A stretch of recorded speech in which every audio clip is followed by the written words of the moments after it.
Last వీడియోలో చెప్పాను కదండి హాస్పిటల్కి వెళ్ళాను అనేసి. ఈరోజు నాకైతే బ్లడ్ టెస్ట్ ఉందనమాట, అది కూడా ఫాస్టింగ్లో. సో అందుకనేసి ఇద్దరు పిల్లల్ని అయితే స్కూల్కి పంపించేసి ఆ తర్వాత నేను ఫ్రెష్ అప్ అయ్యి పిలక వేసేసుకొని మొబైలు తర్వాత హాస్పిటల్లో చూపించుకున్నటువంటి స్లిప్ అయితే కంపల్సరీ తీసుకెళ్ళాలన్నమాట. అవన్నీ తీసేసుకున్నాను. ఇంకా మా ఆయనకి ఫోన్ చేస్తే నేను కొంచెం బిజీగా ఉన్నాను రాలేను, ఒక పని చేయి నువ్వే ఆటో అతనికి ఫోన్ చేసి నువ్వు బయలుదేరు అనేసి అన్నారు. ఏదైనా ప్రాబ్లం ఉంటే చెప్పు అన్నారు. సరే అని ఇంకా నేను కూడా అతనికి ఫోన్ చేస్తే వచ్చారు. ఫైనల్కి అయితే నేను కూడా హాస్పిటల్ దగ్గరికి వెళ్ళిపోయాను అనమాట. అసలు ఏంటి నా ప్రాబ్లం అంటే హార్మోన్లో అంటే బ్లడ్లో కొంచెం ప్రాబ్లం ఉంది అనేసి అన్నారు. సో అందుకనేసి ఇంకా దానికోసమే నాకు బ్లడ్ టెస్ట్ చేసి ఇచ్చారు. సో వెళ్ళంగానే ఇంకా 2 బ్లడ్ టెస్ట్లు అయితే తీసుకున్నారు.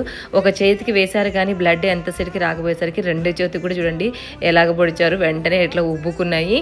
సో నేను ఫాస్టింగ్లో వచ్చాను కదా, ఇంటి దగ్గర నుంచి అయితే ఇంకా బిస్కెట్ ప్యాకెట్ తీసుకొచ్చాను. ఆటో అతనికి ఫోన్ చేస్తే కొంచెం టైం పడుతుంది అక్కడే ఉండండి అంటే సరే ఇంకా అతను వస్తే ఇంటికైతే బయలుదేరాను.